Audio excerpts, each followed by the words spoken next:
Drowne's wooden image, by Nathaniel Hawthorne, one bright morning in old Boston. A young woodcarver named Drowne stood eyeing a large oak log, pondering what figurehead to craft for a ship. As he mulled over shapes, Captain Hunnewell, owner of the brig Cynosure, fresh from her first trip to Fayal, strode into the workshop. "That'll do, Drowne, that'll do," cried the hearty captain, tapping the log with his cane. Kai claimed this oak for the Cynosure's figurehead. "She's the sweetest craft afloat, and I want her prow graced with the finest image man can carve. You're the one to do it." "You flatter me, Captain," said Drowne modestly, though aware of his skill. "For the brig's sake, I'll do my best. Which design do you like? Here's our gracious king," pointing to a stiff, wigged figure in scarlet, "or Admiral Vernon, or perhaps Britannia with her trident." "Fine, all fine," said the mariner. "But the Cynosure is like no ship ever sailed, so she'll have a figurehead old Neptune's never seen. And there's a secret to it. You must swear not to spill it." "Of course," said Drowne, puzzled what mystery could cloak a ship's public face. "I'll keep it as secret as the job allows." The captain pulled him close, whispering orders too private to repeat. Let's take this chance to sketch Drowne himself. He was America's first known carver of figures, an art still humble, though now we boast many names in it. From boyhood, he'd shown a knack, not quite genius, for mimicking the human form in whatever came to hand. New England snows gave him a marble as white as Parian, if less lasting, fit for his fleeting statues. These won praise beyond his peers, clever but lacking the warmth to melt their frost. Growing up, he turned to pine and oak, earning silver alongside empty applause once do his snow works. He grew known for pump heads, gate urns, and mantelpiece grotesques. No apothecary drew trade without a gilded mortar, or a head of Galen, from Drone's hand. His real trade was figureheads. Be it king, admiral, governor, or a ship owner's daughter, the image stood proud above the prow, painted bold, gilded grand, staring down the world with innate swagger. These native works crossed seas, noted amid London's docks, and wherever New England sailors roamed. They shared a family look, kings like subjects, merchant daughters like Britannia, tied to the raw blocks in Drowne's shop. Skill he had, but not that deep spark, soul or mind, that breathes life into wood, a lack that kept his figures from true art. The captain finished his hushed charge. "Drowne," he said firmly, "drop all else and start this now. Do it top-notch, and name your price." "Very well," replied the carver, grave yet faintly smiling. "I'll do my utmost to please you." From then, the art lovers of Long Wharf and Town Dock, frequent visitors to Drowne's shop, sensed a change. He was often gone by day. At night, light flickered from his windows late, but no knock or call got a reply. When the shop opened, nothing odd showed, just a fine oak piece saved for something grand, taking shape. What shape? No one knew. Drowne stayed mum. Day by day, a female form emerged, chips piling as beauty neared. It was as if an oak's spirit hid from a dull world, needing only the rough shell peeled to reveal divine grace. Though rough in pose, dress, and face, it drew eyes from Drowne's stiff old works to this teasing mystery. Copley, the young painter then in Boston, visited one day, drawn by Drowne's modest talent amid a lack of peers. Entering, he eyed the rigid kings and allegories, works that might pass for men turned wood, body and soul alike stiff. None drank in humanity's essence. What a gap between that and true life! "My friend Drowne," said Copley, smiling at the mechanical flair, "you're remarkable. Few in your trade do so much. One more touch, and this General Wolfe might breathe and think." "You'd have me think that's high praise," said Drowne, turning from Wolfe's image in distaste. "But a light's dawned on me. I know, as you do, that touch is all that matters. Without it, these are worthless. They're as far from an inspired artist's work as a signpost scribble from your best canvas." "Strange," said Copley, peering at a face now sharp with insight unlike the wooden kin around. "What's come over you? How can you see this and make only these?" Drowne smiled, silent. Copley, sensing rare awareness in this mechanic, looked again for genius but found none, until a half-formed figure in a chip-strewn corner stopped him. "What's this? Who made it?" He burst out, stunned. "Here's the divine spark. What hand calls this wood to life?" "Is no one's," said Drowne. "She's in the oak. I just find her." "Drowne," said Copley, gripping his hand.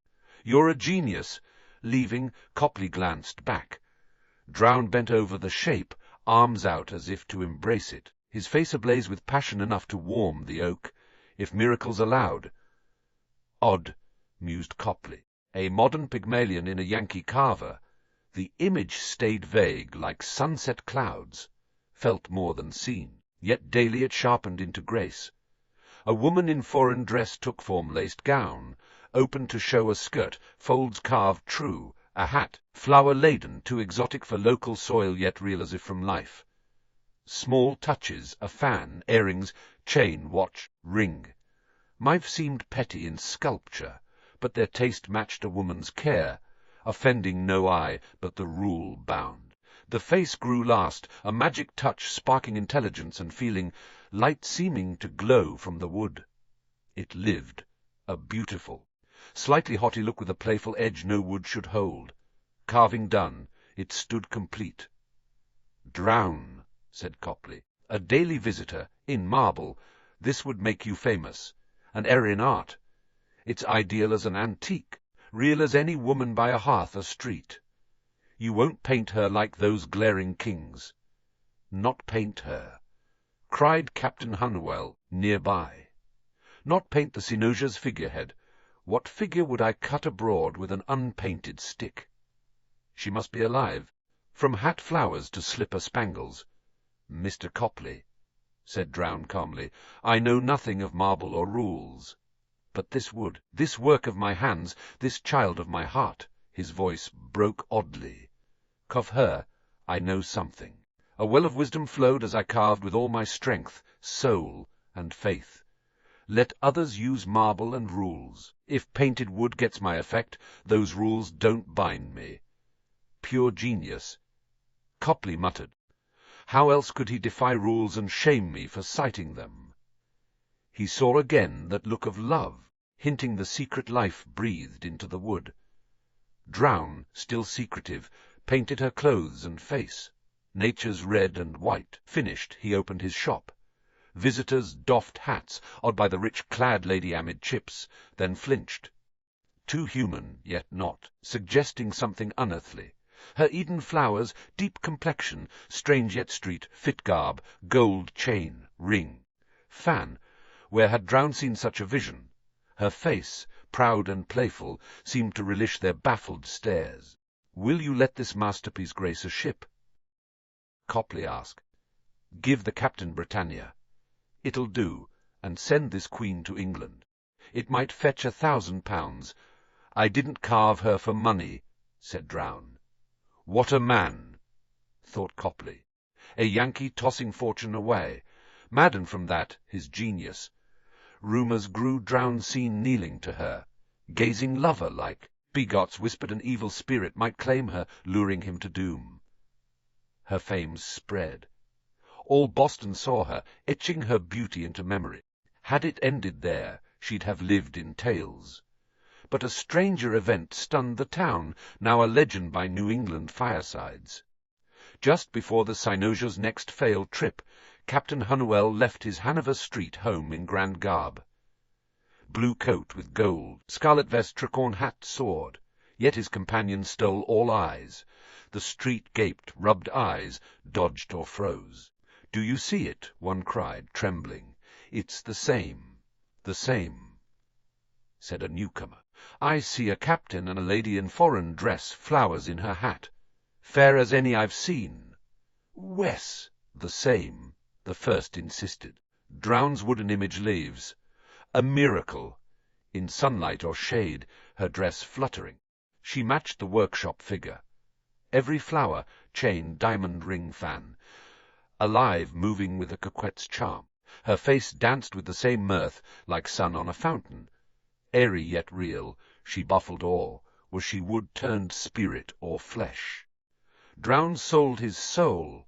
Growled a Puritan, hind Hunnewells in on it. I'd join them, said a youth. Kiss or, so would I, said Copley. Two paint her. She and the captain wound through lanes to Drowne's shop by the water, crowds swelling behind. No miracle ever shone so public. She seemed irked yet playful, her fan snapping from overroos. At the door she paused, posing like the image, flashing that sunny glance, then vanished inside. "Ha!" sighed the crowd as one. "The world's dimmer now," said the young. Old folks, recalling witch days, muttered she'd have burned in the past. "If she's more than air," said Copley. "I must see her again." Inside, the image stood in her corner, mirthful as the apparition's last look. Drowne mended her broken fan. No live woman lingered, no shadow tricked the eye. Hunnewell's voice boomed from a waterside door. "Sit aft, my lady. Hurry, you louts, on board quick." Oars splashed. "Drowne," said Copley, smiling knowingly, "you're blessed. What artist had such a subject? No wonder she sparked your genius, creating you before you created her." A Drowne's tear-streaked face dimmed, imagination gone. "I don't follow, mister," he said, hand to brow. "This image, my work. I carved it in a dream. Now, awake, I'll finish that Admiral Vernon." He turned to a wooden figure, crafting it in his old, stiff style. Never again straying, he worked years, gained wealth, and rose to Deacon Drowne in church lore. An Indian chief he carved, gilded, dazzled, a top province house for a century. Another, a small Hunnewell with telescope, stands at Broad and State, a shop sign. Why this quaint figure lagged behind the oaken lady's glory, we can't say. Unless every soul holds genius, sparked or masked by fate. Love lit Drone's brief flare, quenched by loss, leaving him a mechanic blind to his own masterpiece. Yet isn't that peak truer to him than his wooden brood? Rumour held a young Portuguese lady of rank, fleeing Fail's troubles, sought Hunnewell's aid, living on his ship and home till Com returned. She must have been the wooden image's muse,